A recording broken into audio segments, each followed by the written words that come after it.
থামো থামো, তুমি কি একজন এইচএসসি 2026 সালের শিক্ষার্থী? তাহলে এই ভিডিওটা তোমার জন্য। কারণ তোমার সামনে হচ্ছে ফিজিক্স পরীক্ষা, এবং আমি জানি যে তোমার ফিজিক্সের সিলেবাস এখনও 30% বাকি অনেকের, আবার এর থেকেও বেশি। তা কার কত সিলেবাস, কতটুকু বাকি অবশ্যই আমাকে কমেন্টে জানিও। আর তোমার সিলেবাস 40% ক্লিয়ার হোক অথবা 50% ক্লিয়ার হোক, যেটাই হোক না কেন, এখান থেকেও কিন্তু একটা কামব্যাক করে A+ পর্যন্ত যাওয়া সম্ভব। ঠিক আছে, এরকম না যে এইরকম সিলেবাস নিয়ে হচ্ছে A+ পাওয়া সম্ভব না, সম্ভব, কিন্তু সবাই পারবে না। যারা যারা আজকের গাইডলাইন ভিডিওটা সম্পূর্ণ দেখবে এবং সম্পূর্ণ আমার গাইডলাইন মোতাবেক পড়াশোনা করবে, আগামী 2 দিন, তোমাদের হাতে 2 দিন সময় আছে। তো এই 2 দিন যারা পড়াশোনা করবে তারা ঠিকই পারবে। ওকে, তো কিভাবে কি পড়াশোনা করতে হবে, কখন রিভিশন দিতে হবে, কখন কখা পড়তে হবে, কখন গঘা পড়তে হবে, কিভাবে টাইপ বাই টাইপ সলভ করবা, কিভাবে এমসিকিউ সলভ করবা, নিজে এমসিকিউতে বেঁধে গেলে কিভাবে সলভ করবা, সব কিছু ইন ডিটেলস আমি এই ভিডিওতে ব্রেকডাউন করার চেষ্টা করব। তো ফার্স্ট টু লাস্ট দেখার চেষ্টা করবা। এবং আজকে তোমাদের আইসিটি পরীক্ষা কেমন হয়েছে অবশ্যই অবশ্যই আমাকে কমেন্টে জানিও। ঠিক আছে, আমার অ্যানালাইসিস শিট দিয়েছিলাম, সেখান থেকে ইনশাল্লাহ কমন পাওয়ার কথা, যদি প্রশ্ন স্ট্যান্ডার্ড হয় তা কত পার্সেন্ট কমন পেয়েছো অবশ্যই অবশ্যই আমাকে কমেন্টে জানিও। ঠিক আছে, তাহলে চলো আমরা ক্লাসটা শুরু করি। আমরা প্রথমেই দেখে নেব যে আমাদের হচ্ছে গ এবং ঘয়ের জন্য অ্যানালাইসিস শিট। ঠিক আছে, এইটা সব থেকে গুরুত্বপূর্ণ এবং এইটা তো তোমাকে কালেক্ট করতে হবে। তাহলে কিভাবে কালেক্ট করবা? ঠিক আছে, টাইপ ভিত্তিক অ্যানালাইসিস শিট লাগবে তোমার হচ্ছে ফিজিক্সের ফার্স্ট পেপারের 10টা অধ্যায়ের জন্যই 10টা। তো চলো আমরা দেখে নিই। আমরা হচ্ছে টেলিগ্রাম চ্যানেলে চলে আসি। তোমাদের প্রথম কমেন্টে পিন করা থাকবে টেলিগ্রাম চ্যানেলের লিঙ্ক, অবশ্যই অবশ্যই টেলিগ্রাম চ্যানেলে জয়েন করে ফেলবা। এখানে টেলিগ্রাম চ্যানেল তুমি একটা জিনিস দেখো যে লেখা আছে পদার্থবিজ্ঞানে বিগত 10 বছরের প্রশ্ন অ্যানালাইসিস এবং সাজেশন, এর বাইরে তোমার কোনো কিছু প্রশ্ন হবে না ইনশাআল্লাহ। যদি প্রশ্ন স্ট্যান্ডার্ড হয় তাহলে এখান থেকে আসবে। দেখো প্রথম পত্রের 10টা অধ্যায় খুব সুন্দর করে সাজিয়ে দেওয়া আছে। প্রথম অধ্যায় আমাদের লাগে না, এই জন্য আমি দিই নাই। আর হচ্ছে দ্বিতীয় পত্রের 10টা অধ্যায় সাজানো আছে, কিন্তু এখানে 11তম অধ্যায় আমাদের লাগবে না, এই জন্য আমি এটা দিই নাই। কিন্তু এখানে সুন্দর করে বাই টাইপ অ্যানালাইসিস শিট যেটা ফ্রিতে দেওয়া আছে, তুমি জয়েন করবা, করলেই পেয়ে যাবে ফ্রিতে। এবার তুমি জাস্ট ক্লিক করলা, সাপোজ আমি হচ্ছে ভেক্টরের উপর ক্লিক করলাম। ওকে, আমি লিঙ্কটা ওপেন করলাম। এখন লিঙ্কটা ওপেন করলে তুমি এখানে দেখো যে আমার হচ্ছে যে অ্যানালাইসিস বই, এই বইটা কিন্তু সম্পূর্ণ তোমাদেরকে ফ্রি করে দিয়েছি। তো ফার্স্ট পেপারের এই বইয়ে দেখো যে হচ্ছে পিয়াল ভাইয়ের সিক্রেট ফিজিক্সের অ্যানালাইসিস বুক 100-100। এখানে দেখো যে এখানে কি বলা আছে। এখানে বলা আছে যে বিগত 10 বছরের বোর্ড প্রশ্ন analysis report, exclusive suggestion and summary, পদার্থবিজ্ঞান প্রথম পত্র অধ্যায় 2 ভেক্টর। ওকে, এখানে তুমি একটা জিনিস খেয়াল করো যে আমাদের কিন্তু দেওয়া হয়েছে কয়টা দেখো যে 7টা টাইপ। তোমাদের সাজেশন আকারে 7টা টাইপ দেওয়া হয়েছে। ইনশাল্লাহ এই 7টা টাইপের বাইরে থেকে আসবে না, কারণ বিগত তোমার 10 বছরে আমরা দেখতে পাচ্ছি যে এই 7টা টাইপ থেকেই আসছে। এই 7টা টাইপ থেকে প্রশ্ন হয়েছে বিগত 10 বছর, ইনশাল্লাহ এই বছরেও এর ব্যতিক্রম হবে না। তো এই 7টা টাইপ তোমাদেরকে পড়তে হবে, এবং প্রত্যেকটা অধ্যায় এরকম 10টা অধ্যায়ের এরকম 5টা 6টা 4টা 3টা 2টা এরকম করে টাইপ সাজাই দেওয়া আছে। বুঝতে পারছো? এইগুলো করে গেলে ইনশাল্লাহ পেরে যাবা। দেখো সাপোজ প্রথম টাইপ ছিল লব্ধি ভেক্টর, আমি একটা অধ্যায় দেখা দিচ্ছি, বাকিটা তোমরা দেখে নিও। এবার লব্ধি ভেক্টরের তোমার গুরুত্ব হচ্ছে 2 স্টার, প্রশ্নের ফ্রিকোয়েন্সি মানে কতবার আসছে সেটা হচ্ছে গ আসছে 5বার, ঘ আসছে 6বার। ওকে, আচ্ছা, তাহলে এই যে আমি সাজেশন আকারে তোমার যে কয়টা বোর্ড দিয়েছি এইগুলো যদি তুমি সলভ করো তাহলে ইনশাল্লাহ হয়ে যাবে, আর কিচ্ছু করা লাগবে না। তুমি এই সালের বোর্ডগুলো সলভ করবে, দেখবে যে এই টাইপ 1 লব্ধি ভেক্টর তোমার ক্লিয়ার, একদম ক্রিস্টাল ক্লিয়ার হয়ে যাবে। বুঝতে পারছো? ওকে, আচ্ছা, তা এইভাবে টাইপ 2 অবস্থান ভেক্টর ও একক ভেক্টর নির্ণয়। তারপর হচ্ছে তুমি যদি নিচের দিকে আসো, তোমার হচ্ছে উপাংশ অভিক্ষেপ, তারপরে তুমি নদী নৌকা। ভাই এখান থেকে তো প্রশ্ন আসবে ইনশাল্লাহ। যদি তোমার মানে প্রশ্ন স্ট্যান্ডার্ড ফরম্যাট হয়, তাহলে বাংলাদেশের যে 9টা বোর্ড আছে, 8টা 9টা বোর্ড আছে, এর মধ্যে ভাই ম্যাক্সিমাম বোর্ডে নদী নৌকা থেকে দিবে, নয়তো বৃষ্টি ছাতা থেকে দিবে। ওকে, নদী নৌকা নয়তো বৃষ্টি ছাতা, ওকে, নয়তো ক্ষেত্রফল, এই দিবে। দেখো তাহলে এখানে তোমার হচ্ছে 20বার 24বার আইসে আমি দিয়ে দিয়েছি, তোমার কোনগুলো প্র্যাকটিস করা লাগে। এখন কথা হচ্ছে ভাইয়া সময় তো কম, এতগুলো প্র্যাকটিস করবো? হ্যাঁ, তোমাকে এতগুলোই প্র্যাকটিস করতে হবে। তোমার, আমি জানি যারা আমার স্টুডেন্ট, আমার হোয়াটসঅ্যাপ গ্রুপে তো 5,000 জন স্টুডেন্ট আসো, তাই না? হোয়াটসঅ্যাপ গ্রুপে, তারপর টেলিগ্রাম গ্রুপে প্রায় হচ্ছে 8,000 জন স্টুডেন্ট আসো। তো যারা স্টুডেন্ট আসো আমাদের, তারা কিন্তু শিওর এইগুলো আগে থেকে প্র্যাকটিস করে রাখছো। ঠিক আছে, যারা, কারণ আমরা এইটা 2-3 মাস আগে দিয়েছি। ঠিক আছে, 2-3 মাস আগে দিয়েছি, যার কারণে তারা প্র্যাকটিস করে রাখছে। তো যাদের প্র্যাকটিস করা নাই তাদের একটু কষ্ট হবে আমি জানি, বাট কষ্ট হইলেও তোমাকে প্র্যাকটিস করতে হবে। ঠিক আছে, টাইপ বাই টাইপ প্র্যাকটিস করলে তুমি দেখবা কি যখন এই 5-7টা প্রশ্ন প্র্যাকটিস করবে না, তখন এই পরেরগুলো এমনিই পারবা। এবং এইগুলো অবশ্যই অবশ্যই 3বার করে সলভ করতে হবে। একটা সৃজনশীল, এই Comilla board 2000, Comilla board 2025, Mymensingh board 2025, Dhaka board 2024, প্রত্যেকটা প্রশ্ন তোমাকে 3বার করে সলভ করতে হবে। আমি একটু দেখাই। সাপোজ এই যে এই এর তুমি দেখো যে এর এই যে অ্যানালাইসিস সেটটা তুমি ডাউনলোড করবে না, তুমি প্রিন্ট করে নিতে পারো অথবা তুমি দেখে অনলাইন থেকে পড়তে পারো। তোমার একটা সৃজনশীল, একটা সিকিউ তোমাকে কয়বার প্র্যাকটিস করতে হবে জানো? একটা সিকিউ তোমাকে প্র্যাকটিস করতে হবে 3বার। একটা সিকিউ তোমাকে প্র্যাকটিস করতে হবে 3 বার। আজকে আজকে কত তারিখ দেখো তো, 11 তারিখ। 11 তারিখে যেদিন আমি ভিডিওটা আপলোড করতেছি, এই দিনে আজকে পরীক্ষা দিয়ে এসে যখন ভিডিওটা আপলোড হবে, হয়তো দুপুর 1টার সময় তোমার ভিডিওটা আপলোড হবে। এই জায়গা থেকে তোমার পরীক্ষা শেষ হচ্ছে, তারপরে 2টা থেকে 3টার মধ্যে তুমি রুমে পৌঁছে যাচ্ছ, খাওয়া দাওয়া করে গোসল করে একদম ফ্রেশ হয়ে পড়তে বসে যাবা ভাই। কোনো রকম মানে ওই বসে থাকবা না বা দূরে একদিন বন্ধ আছে চিল করি, এইসব সিস্টেম নাই। ওকে, 10টা চ্যাপ্টার তোমার হাতে কিন্তু আজকের দিন আর মানে 2টা দিন আছে আর একটা রাত আছে, ঠিক আছে? 2টা দিন আর একটা রাত, এর মধ্যে 10টা চ্যাপ্টার শেষ করে রিভিশন দিয়ে তারপর যেতে হবে। আবার এমসিকিউ সিকিউ সবগুলো আলাদা, এই জন্য বি কেয়ারফুল। ওকে, আচ্ছা, তো কারা পারবে রিভিশন দিতে? যারা আমার ভিডিওটা ফলো করতেছে এবং আমার গাইডলাইন ফলো করতেছে। পুরো আমি প্ল্যান দিয়ে দিচ্ছি, দেখো শেষ পর্যন্ত দেখো। আর অবশ্যই কিন্তু কমেন্টে জানিও যে তোমাদের টপ এমসিকিউ লাগবে কিনা, টপ এমসিকিউ লাগবে কিনা। সাপোজ আমি ভেক্টর থেকে টপ 34 এমসিকিউ বানাইছি, যে এই 34টা এমসিকিউ করলে আর কোনো কিছু এমসিকিউ করা লাগবে না তোমার ভেক্টরের থেকে, বুঝতে পারছো? তারপরে নিউটনিয়ান বলবিদ্যা থেকে মনে হয় 27টা এমসিকিউ দেওয়া আছে। এরকম প্রত্যেকটা অধ্যায় থেকে কিন্তু এরকম অল্প অল্প করে দেওয়া আছে। আবার কিছু কিছু অধ্যায় থেকে তোমার 10টা এমসিকিউ দেওয়া আছে, কিছু কিছু অধ্যায় থেকে 15টা এমসিকিউ দেওয়া আছে। যার যার এই সাজেশন শিট লাগবে তারা তো অবশ্যই কমেন্টে জানাবো। কিন্তু আমি দিব কবে জানো? আমি দিব হচ্ছে তোমাদের 12 তারিখে দিব। 12 তারিখে দিব। তুমি আজকে যদি জানো, আমি কালকে তোমাদেরকে দিয়ে দিব। যারা যারা কমেন্ট করবে এবং ভিডিওটা তোমাদের বন্ধুদের মধ্যে শেয়ার করবে, তারাই শুধু পাবে, তাছাড়া অন্য কেউ পাবে না, বুঝতে পারছো? যারা যারা ভিডিও শেয়ার করবে। এবং এই 34টা এমসিকিউ তুমি শুধু শিট চাচ্ছ নাকি ক্লাস সহ চাচ্ছ, এটাও আমাকে জানিও। যদি ক্লাস সহ চাও তাহলে আমি সেটাও দিতে পারবো, সমস্যা নেই। ক্লাস রেকর্ডেড করে দিব, সমস্যা নেই, ইনশাল্লাহ। আশা করি বুঝতে পারছো। ওকে, আচ্ছা, তো আমি যেটা বলতেছিলাম যে তোমার 3বার করে একটা সৃজনশীল, একটা সিকিউ তোমাকে কয়বার প্র্যাকটিস করতে হবে, একটা সৃজনশীল তোমাকে 3বার প্র্যাকটিস করতে হবে। এটা সাইকোলজিক্যাল একটা ফ্যাক্ট আছে। তো এখন তো এত বলার সময় নাই, বাট তোমরা যারা আগের স্টুডেন্ট, আমার পুরাতন স্টুডেন্ট, তারা জানো 3বার করে তোমাকে সিকিউ সলভ করতে হবে। কয় তারিখে? এটা 11 তারিখে। 11 তারিখে টাস্ক কি? 11 তারিখে আজকে, মানে আজকে যেদিন ভিডিওটা আপলোড হচ্ছে, তুমি আইসিটি পরীক্ষা দিয়ে আসছো, এই 11 তারিখে তোমার টাস্ক কি? টাস্ক হচ্ছে যে সব থেকে গুরুত্বপূর্ণ আমি কিন্তু 5টা অধ্যায় দাগাই দিয়েছি। সাবজেক্ট ভিত্তিক গাইডলাইন পিডিএফ ফলো করবা।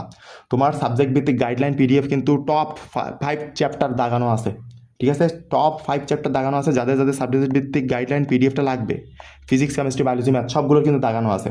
যে এই 5টা, যে সব থেকে গুরুত্বপূর্ণ 5টা অধ্যায়, এই সব থেকে গুরুত্বপূর্ণ 5টা অধ্যায়ের তুমি চেষ্টা করবা ঘ শেষ করে ফেলা। এবং তোমার নোটটা ঠোঁটস্থ, একেবারে তোমার ক্লাস নোট মুখস্থ ঠোঁটস্থ থাকবে, ঠোঁটের আগায় থাকবে। আজকে কিন্তু এমসিকিউ না, অনেকে কিন্তু এমসিকিউ একসাথে প্রিপারেশন নিবা না, আজকে এমসিকিউ না, এমসিকিউ প্রিপারেশন নিবা আমরা হচ্ছে 12 তারিখে। এমসিকিউ প্রিপারেশন নিবা আমরা 12 তারিখে। ওকে, ঠিক আছে। আচ্ছা, এইবার এটা ক্লোজ হলো। এইবার আমরা কি করব? আমরা 11 তারিখে এটা করলাম। এবার 12 তারিখে এসে আমাদের গুরুত্বপূর্ণ না এইরাম যে আর 5টা চ্যাপ্টার আছে, আমরা চেষ্টা করব সেই 5টা চ্যাপ্টারের দিকে আগানো। তুমি এইটা করলে কিন্তু A+ হয়ে যাবে, এটা করলে A+ হয়ে যাবে। কিন্তু যাদের 90-এর উপরে মার্ক লাগবে, 90+ মার্ক লাগবে, তাদের জন্য এটা 12 তারিখে এসে তুমি চেষ্টা করবে। আমি কিন্তু জানি যে 5টা ওদের এত সহজ না। তোমাকে সারা রাত জাগতে হবে এই 11 তারিখে, একদম সারা রাত জেগে তোমাকে পড়তে হবে, কিন্তু আমি জানি। এখন ভাই, তোমার পরীক্ষায় একদিন পর তুমি যদি এখন গা একদম ভাসাই দাও নদীর স্রোতের সাথে, তাহলে তো সমস্যা। হ্যাঁ, আমি জানি কারেন্টের সমস্যা হচ্ছে, এখন বন্যা নিয়ে সমস্যা হচ্ছে, এই নিয়ে সমস্যা হচ্ছে, ওই নিয়ে সমস্যা হচ্ছে, ভাই হোক। তারপরেও ভাই, কেউ কিন্তু রেজাল্টের পরে তোমার ওই যেদিন জিপিএ 5 আসবে না, 4.something 50 আসলো, কেউ শুনবে না ওই দিন বৃষ্টি হয়েছিল কিনা, কারেন্ট ছিল কিনা, এগুলো কেউ কিন্তু শুনবে না। সবাই তোমার রেজাল্ট দেখবে। ওকে, এই জন্য এটা বললাম। ওকে, আচ্ছা, তাহলে তোমার কাজ কি? 11 তারিখে এইটা গেলো যে টপ 5 যে চ্যাপ্টার আমি দেখাই দিয়েছি, ওই টপ 5 চ্যাপ্টার থেকে তুমি ঘ শেষ করবা। তো তোমার প্রথম হচ্ছে নোট পড়বা, নোট পড়ার পরে তোমার হচ্ছে বাকি। ওকে, নোট পড়ার পরে তুমি সিকিউ ওই টাইপ বাই টাইপ টেলিগ্রাম চ্যানেলে জয়েন করবা, প্রথম কমেন্টের লিঙ্ক দেওয়া আছে, ওখান থেকে ডাউনলোড করে অ্যানালাইসিস শিট অনুযায়ী প্র্যাকটিস করবা, অবশ্যই টাইপ অনুযায়ী। এবং প্রত্যেকটা সৃজনশীল তোমাকে প্র্যাকটিস করতে হবে। দেখবা প্রথম 5টা সিকিউ করার পরে প্রত্যেকটা সিকিউ তোমার কাছে পান্তাবাদ। সেইগুলো তুমি 1বার অথবা 2বার করে করতে পারো, কিন্তু প্রথম 5টা থেকে 10টা সৃজনশীল তোমাকে 3বার করে করতেই হবে। তোমাকে 3বার করে করতে হবে, নয়তো ক্যালকুলেশন ভুলে যাবা। 3বার করে না করলে ক্যালকুলেশন ভুলে যাবে। আর 3বার করে করা মানে কি? 1বার দেখে দেখে করবা, 2বার না দেখে করবা। বারবার বলতেছি, 1বার দেখে দেখে করবা, 2বার না দেখে করবা। কারণ তুমি কিন্তু দেখে যদি না করো তাহলে কিন্তু পারবা না। 1 থেকে 2% স্টুডেন্ট আছে যারা না দেখে সলভ করতে পারে, বাদ বাকি কেউ পারে না। তাহলে এই মোটিভেশনে নিজেরা মোটিভেট করার দরকার আছে ভাই। তুমি একটা আমার মতো মিডিয়াম লেভেলের স্টুডেন্ট কি করবা? প্রথমে 1বার গাইড থেকে দেখে দেখে করবা। ওকে, তারপরে 2বার না দেখে করবা, এবং হাতের লেখা ডাক্তারের হাতের লেখার মতো হোক, কিছু যায় আসে না, কোনো সমস্যা নেই, বুঝতে পারছো? ওকে আচ্ছা, এইবার 12 তারিখে আসে। 12 তারিখে কি আমরা ওই যে এখানে 5টা চ্যাপ্টার করলাম আর 3টা চ্যাপ্টার, আর যে কোনো গুরুত্বপূর্ণ, একটু গুরুত্বপূর্ণ মানে এইগুলো থেকে একটু কম গুরুত্বপূর্ণ, এই 5টা চ্যাপ্টার থেকে একটু কম গুরুত্বপূর্ণ, এরকম তুমি কি করবা বলো তো? এইরকম দেখে এরকম দেখে আরও সিলেক্ট করবা 3টা চ্যাপ্টার। ওকে, এরকম আরও 3টা চ্যাপ্টার সিলেক্ট করবা। কয়টা চ্যাপ্টার? 3টা। যেগুলো সাপোজ এগুলো 5 স্টার চ্যাপ্টার, এগুলো হচ্ছে 4 স্টার চ্যাপ্টার। ওকে, সব কিন্তু দাগায় দেওয়া আছে তোমাদের। যাদের যাদের গাইডলাইন পিডিএফ লাগবে, সাবজেক্ট ভিত্তিক গাইডলাইন পিডিএফ লাগবে, ফিজিক্স, কেমিস্ট্রি, বায়োলজি, ম্যাথ, তারা অবশ্যই টেলিগ্রাম চ্যানেলে জয়েন করবা এবং কমেন্ট করবা, আমি দিয়ে দিব। ওকে, আর পরীক্ষা কেমন হয়েছে অবশ্যই জানাবা কিন্তু আজকে।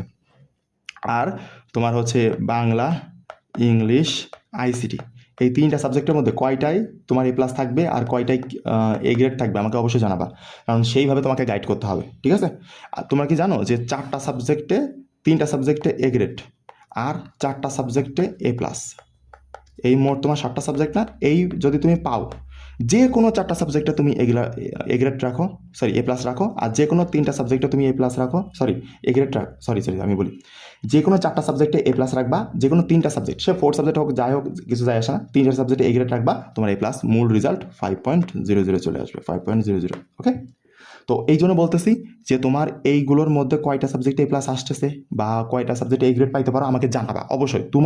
তুমি ছাড়া অন্য কেউ আমাকে জানাতে পারবে না, বুঝতে পারছো? কারণ পরীক্ষা তুমি দিয়েছো। ওকে আচ্ছা, তো গেল। এবার দেখো যে আমরা এখানে 12 তারিখে কি করব। 12 তারিখে আমরা হচ্ছে 3টা চ্যাপ্টার ওইটা ক্লিয়ার করব প্রথমে। এইবার আমাদের 12 তারিখ দুপুর 12টার মধ্যে ক্লিয়ার করতে হবে, সকাল থেকে দুপুর 12টা। ওকে, সকাল থেকে দুপুর 12টার মধ্যে আমাকে এটা ক্লিয়ার করতে হবে। ওকে আচ্ছা, তাহলে আমার সিকিউ কিন্তু ডান হয়ে গেল, সিকিউ ডান। ওকে, এইবার তুমি আসো, এইবার আসো কিসে বলো তো? এইবার আসবা তুমি এমসিকিউতে, এইবার আসবা এমসিকিউতে, এমসিকিউ প্লাস ক খাতে, এমসিকিউ প্লাস ক খাতে, এমসিকিউ প্লাস ক খাতে, এমসিকিউ প্লাস ক খাতে। ওকে, এমসিকিউ প্লাস ক খাতে আসবা। ক খ যারা ভালো পারবে, বিগত 10 বছরের বোর্ড কোশ্চেন যারা সলভ করে যাবে, তারা 100% কমন পাবে। কত পার্সেন্ট? 100%। পিয়াল ভাই বলে দিচ্ছে 100%। ইনশাল্লাহ, আল্লাহ যদি মানে আল্লাহ যদি রহমত থাকে, ইনশাল্লাহ তুমি 100% এখান থেকে কমন পাবা। ক খ যদি বিগত 10 বছরের কোশ্চেন সলভ করে যাও, একেবারে ঠাড়া মুখস্থ ভাই, কোনো কিছু বুঝতে যাবা না, ঠাড়া মুখস্থ করে যাবা, একদম তুমি পাবা। কিন্তু ক খ যদি তুমি একটা সৃজনশীলের স্ট্রাকচার হচ্ছে ক খ, এখন তুমি যদি ক খ লিখে না আসো ভাই, তাহলে তো সমস্যায় পড়ে যাবা, তাহলে পড়ে যাবে বিপদে। ওকে, এই জন্য ক খ মাস্ট বি তোমাকে লিখতেই হবে, বুঝতে পারছো? ক খ তোমাকে মাস্ট বি লিখতেই হবে। ওকে আচ্ছা, এবার এমসিকিউ কি করবা? আমি তোমাদের যদি সাজেশন প্রয়োজন হয়, ওই যে টপ এমসিকিউ, টপ যে এমসিকিউ 34টা এমসিকিউ, টপ 30টা এমসিকিউ, টপ 20টা এমসিকিউ, এরকম এমসিকিউ প্রত্যেকটা অধ্যায়ের জন্য আলাদা আলাদা তৈরি করছি, ওর মধ্যে থেকে আসবে ইনশাল্লাহ। তোমাদের যদি প্রয়োজন হয়, আমি যদি দেখি যে 300+ স্টুডেন্ট কমেন্ট করেছে যে ওই এমসিকিউ লাগবে 300+, আমি আবার বলতেছি 300+, তাহলে আমি কিন্তু দিয়ে দিব, তাছাড়া আমি কিন্তু দিব না, কারণ এগুলো তৈরি করতে হিউজ পরিমাণে আমার কষ্ট হচ্ছে। কিন্তু এখন তোমরা যদি মানে এগুলো নাও, মানে না নিতে, মানে ইন্টারেস্টেডই না হও, তাহলে আমার কেন দেওয়ার দরকার আছে কোনো? তোমরা যদি না পড়ো তাহলে আমার দরকার নেই তো, তাই না? তো 300+ স্টুডেন্ট যদি কমেন্ট করে এবং তাদের বন্ধুদের মধ্যে এই ভিডিওটা শেয়ার করে, কলেজ গ্রুপে শেয়ার করে, তাহলে ইনশাল্লাহ আমি এটা অবশ্যই দিব, এবং তুমি এমসিকিউতেও ইনশাল্লাহ 25-25 রাখতে পারবা। এবং তোমাদের যদি আলাদা গাইডলাইন প্রয়োজন হয় যে ভাই শুধু এমসিকিউর জন্য আলাদা গাইডলাইন দেন, যে আমি কীভাবে এমসিকিউতে 25-25 রাখতে পারবো, সেটাও আমি ইনশাল্লাহ দেওয়ার চেষ্টা করবো। ওকে, এইবার আমরা এমসিকিউ পড়ার পাশাপাশি আমরা বিগত 10 বছরের এমসিকিউ সলভ করব, পাশাপাশি আমরা কি করব, আমরা ক খটাও পড়তে থাকবো। আমাদের রাত্রের মধ্যে একবার রিভিশন দিয়ে আমরা ঘুমায় পড়বো তাড়াতাড়ি, তারপরে পরের দিন আমরা কি করব, সকালবেলা আমরা হচ্ছে গ আর ঘ একবার করে, জাস্ট একবার করে দেখবা, একবার করে চোখ বুলাবা এবং রাফ করবা, একবার করে রাফ করবা, গ ঘ একবার করে রাফ করবা, মানে জাস্ট রাফ। এবং তখন এই যে আমি টপ যে 5টা চ্যাপ্টার দাগাই দিয়েছি না, ওই 5টা চ্যাপ্টার, আর কোনো কিছু না, ওই টপ 5 যে চ্যাপ্টার দাগাই দিয়েছি ওই 5টা চ্যাপ্টারই দেখে যাবা, বেশি দেখার দরকার নেই ভাই। একটা জিনিস দেখবা, বেশি পড়ে ভালো করা টাফ। কি? বেশি পড়ে ভালো করা টাফ। বেশি পড়াশোনা করে এই যে ভালো করা জিনিসটা একটু টাফ হয়ে যায়, বুঝতে পারছো? কিন্তু মিডিয়াম লেভেলে পড়াশোনা করে, এই মিডিয়াম লেভেলে পড়াশোনা করে অবশ্যই ভালো করা যায়, খুব সহজে। ওকে, তো তোমাকে মিডিয়াম লেভেলে পড়াশোনা করতে হবে, যেহেতু আমাদের হাতে বন্ধ কম, তো এই জন্য আমাদের কী করতে হবে, ক খর উপরে একটু বেশি জোর দিতে হবে। ক খর উপরে অবশ্যই বেশি জোর দিবা, যাদের আগে থেকে পড়াশোনা আছে তারা তো কোপ দিবা, আমি জানি। তো একটা চিন্তা করবা যে তোমাদের ফিজিক্স ফার্স্ট পেপার, এই যে ফিজিক্স না, এই ফিজিক্স ফার্স্ট পেপারটা তোমার এই যে ফিজিক্স ফার্স্টটা সহজ হবে, দেখবা চ্যাপ্টারগুলো সহজ। সেকেন্ড পেপার কিন্তু একটু কমপ্লেক্স, বাট তোমার ফিজিক্সের ফার্স্ট পেপার সহজ, সুতরাং তোমরা চেষ্টা করবা মিনিমাম 90+ উঠাই রাখার ফার্স্ট পেপারে, সবগুলোর ফার্স্ট পেপারে চেষ্টা করবা। ফার্স্ট পেপারগুলো মানে first paper and second paper যেগুলো আলাদা আলাদা আছে, ঠিক আছে, first paper and second paper যেগুলো আলাদা আলাদা আছে, তুমি চেষ্টা করবা ফার্স্ট পেপারে তোমার 90 আপ করার, কারণ সেকেন্ড পেপারে কিন্তু দেখবা যে 70-75 আসতে পারে, কিন্তু যেন দুইটা মিলিয়ে তোমার 5.00 আসে, বুঝতে পারছো? এইটা বলতেছি। সেকেন্ড পেপার কিন্তু প্রশ্ন একটু কঠিন হইতে পারে, কিন্তু ফার্স্ট পেপার সহজ হবে এবং ফার্স্ট পেপারে সহজ অধ্যায়গুলোই দেওয়া, বুঝতে পারছো? এই জন্য তোমাকে চেষ্টা করতে হবে এই ফার্স্ট পেপারে তোমার মার্ক ওঠানো। ফার্স্ট পেপারে মার্ক উঠাতে গেলে তোমার, আমি একটা কথা বলি, তুমি যদি বিগত 10 বছরের কোশ্চেন ক খ পড়ে যাও, ওকে, বিগত 10 বছরের কোশ্চেন ক খ পড়ে যাও, তাহলে তুমি 100% কমন পাবা। আর যদি তুমি ক খ সবগুলোর 5টা সৃজনশীলের ক খ তুমি লিখে আসতে পারো, ক বাই খ লিখে আসতে পারো, বিশ্বাস করো ভাই, তোমার A+ পাওয়ার চান্স কত জানো? তোমার এইটা যদি করে আসতে পারো তাহলে A+ পাওয়ার চান্স আছে 80%, A+ পাওয়ার চান্স।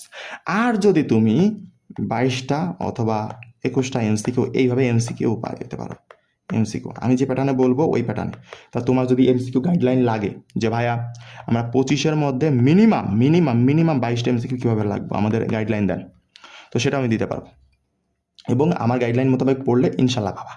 এই যে তোমার 3টা EBI, এটা তো হচ্ছে তুমি পড়লা, তাই না?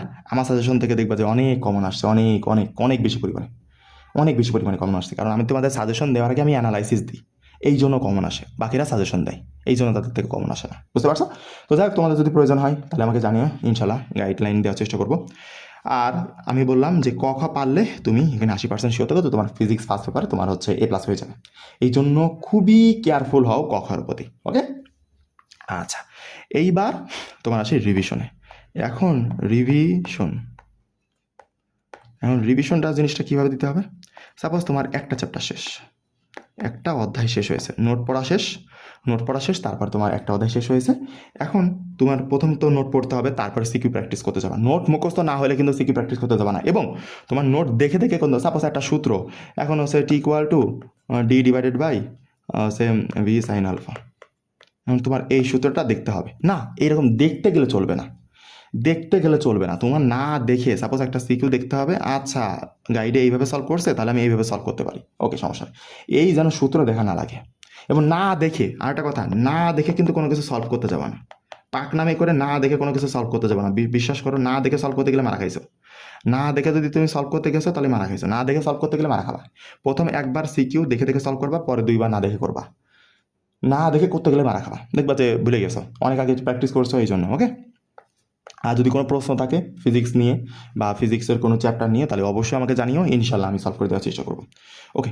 তো রিভিশনের ক্ষেত্রে তুমি একটা অধ্যায়ের নোট পড়ার ক্ষেত্রে অবশ্যই খেয়াল রাখবে মুখস্থ ঠুটস্থ হতে হবে, তারপরে তুমি হচ্ছে সিকিউ প্র্যাকটিসে যাবা, এবং সিকিউ প্র্যাকটিস করার পর সাপোজ একটা অধ্যায় শেষ হয়ে গেছে, তুমি 5 মিনিট বা 10 মিনিট হাতে সময় নেবা, 5 মিনিট বা 10 মিনিট, এই 5 মিনিট অথবা 10 মিনিট সময় হাতে নিয়ে তুমি আরেকবার চোখ বোলা বা রিভিশন দিবা যে কোন সূত্রগুলো, সাপোজ কোন সূত্রগুলো তোমার বেশি গুরুত্বপূর্ণ, মানে বেশি কাজে লাগলো, তারপর তোমার হচ্ছে কোন সৃজনশীলগুলো সিকিউগুলো একটু বেশি আসছে, তারপর তোমার হচ্ছে কোনগুলো একটু সহজ, কোনগুলো একটু কঠিন, এগুলো একটু আইডেন্টিফাই করে রাখবা, তাহলে তোমার রিভিশন দিতে সহজ হবে। পরের দিন সকালে রিভিশন দিয়ে থাকবে একবার, ওকে? আচ্ছা, এখানে একটা সিকিউ নিয়ে সমস্যা পড়বা কি জানো? একটাই সমস্যা পড়বা সিকিউ নিয়ে, সেটা কি ভাই? একটাই সিকিউ নিয়ে সমস্যা হবে, সেটা হচ্ছে যে তুমি দেখবা কঠিন একটা সিকিউ নিয়ে 30 মিনিট সময় নষ্ট করে ফেলবা, 30 মিনিট সময়, কিন্তু এই কাজ করা যাবে না। কঠিন একটা সিকিউ নিয়ে তোমার 2 ঘন্টা বসে থাকা যাবে না ভাই, ওই সিকিউটা পরীক্ষায় আসবে না, তোমাকে কেউ বলছে যে ওইটাই পরীক্ষায় আসবে, তাহলে তুমি 2 ঘন্টা ধরে বসে সলভ করো, সমস্যা নেই। তুমি যেটাই বেঁধে যাবা, সাপোজ তুমি একটা সিকিউ করতে বেঁধে গেছো, ভাই ওইটা ছেড়ে দাও, কোনো দরকার নাই, ওই সিকিউটা তুমি একদম এরকম ক্রস দেখে দিবা। আমি এরকম করতাম, বুঝছো, গাইডে সিকিউ সলভ করতাম, যে সিকিউতে খুব কঠিন লাগতো, ভালো লাগছে না, পারতেছি না, 1 ঘন্টা এরকম সময় লেগে যাচ্ছে, ওর কাট, এরকম একদম ক্রস দিয়ে দিতাম, যে ওটা জীবনে আসবেই না বলে দিলাম, এবং তোমার ওইটা আসবেও না ভাই, বুঝছো? এবার ফিজিক্সের প্রশ্ন দেখবা খুবই স্ট্যান্ডার্ড হয়েছে, খুবই স্ট্যান্ডার্ড ফর্মেটে হবে, যারা প্র্যাকটিস করে যাবে, বিগত 10 বছরের কোশ্চেন আমার অ্যানালাইসিস শিট পড়ে যাবে, ক খ যেভাবে বললাম পড়ে যাবে, MCQ আমি যেভাবে বলবো আমার টপ MCQগুলো পড়ে যাবে, তারা ইনশাল্লাহ খুব ভালো করবে, ঠিক আছে? তো এটাই। আর যদি তোমাদের হচ্ছে সিকিউ এর জন্য আলাদা গাইডলাইন প্রয়োজন হয়, যে ভাই সিকিউ এর জন্য আলাদা গাইডলাইন প্রয়োজন, এমসিকিউ এর জন্য আলাদা গাইডলাইন প্রয়োজন এবং রিভিশনের জন্য, ঠিক আছে, রিভিশনের জন্য আলাদা গাইডলাইন প্রয়োজন এবং সব কিছু মিলায়ে আমাদের একটা অল গাইডলাইন ক্লাস আপনি আপলোড দিয়ে দেন, যে সব কিছু মিলাই কী কী করতে হবে কী কী না করতে হবে এরকম ডিটেলস। ওকে, ডিটেলসটা কিন্তু একটু বড় হবে। ওকে, ডিটেলস আর কি। আর তোমাদের যাদের টপ এমসিকিউ লাগবে তারা প্রথম কমেন্টে টেলিগ্রাম চ্যানেল লিঙ্ক দেওয়া আছে, জয়েন করবা। জয়েন করে দেখবা যে তোমার দেওয়া আছে। ওকে, আর একটা কি, যে জয়েন করার পর অবশ্যই তোমার বন্ধুদেরকেও ইনভাইট করে দিবা এবং তোমার বন্ধুদের মধ্যে শেয়ার করে দিবা, তাহলে হয়ে যাবে। বুঝতে পারছো? আর টপ এমসিকিউ কিন্তু আজকে যারা কমেন্ট করবে 11 তারিখে তাদেরকেই দেওয়া হবে এবং দেওয়া হবে 12 তারিখে। বুঝতে পারছো? আশা করি বুঝতে পারছো। ওকে, তো এই ছিল আমাদের ফিজিক্সের। যেহেতু অলরেডি 20 মিনিট পার হয়ে গেছে, তো আমরা বেশি সময় নিতে চাচ্ছি না, তোমাদের গুরুত্বপূর্ণ সময় নষ্ট করবো না। তো মন দিয়ে পড়াশোনা করো। আর ভাই, মূল বই পড়া লাগবে না, ওসব জিনিস মূল বই পড়ে কিছুই করতে পারবা না তুমি। মূল বই লাগবে না। সারা বছর মূল বই নিয়ে বহুত কাহিনী করেছো, এই মূল বই দাগানো, মূল বই পড়তে হবে, অফলাইনে পড়েছো, অনলাইনে পড়েছো, দিন শেষে এসে এই যে আমার ক্লাস দেখে তোমাকে যাইতে হচ্ছে। বুঝতে পারছো? তো এই জন্য বি কেয়ারফুল। মূল বই ফল বই এসব হাবিজাবি পড়তে যাবে না। যারা সেই একদম 110 পাইতে চাও, একদম সাপোজ 101 পাইতে চাও, তারা মূল বই পড়াও, কোনো সমস্যা নেই। তোমাকে বোর্ডের কোয়েশ্চেন সলভ করে গেলে তুমি 100% কমন পাবা ইনশাল্লাহ। বুঝতে পারছো? তাহলে আজকে এই পর্যন্তই। আসসালামু আলাইকুম, ভালো থাকবেন সবাই।